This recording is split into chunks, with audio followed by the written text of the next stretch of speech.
Assalamu alaikum.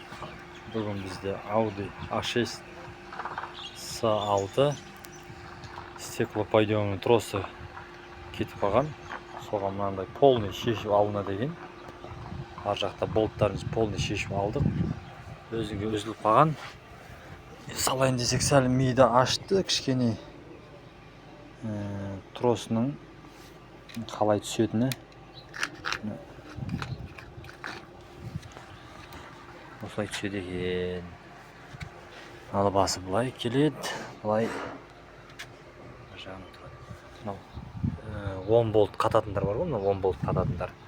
Асы жағына қарайды екен. Төбесінде өз ішінен қатады.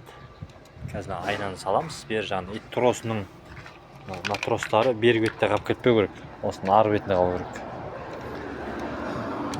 Қазір тросының айнасын қатырып, орнына қоятын боламыз. Кімде-кім осы жағдайға түссе, осылай қойылады.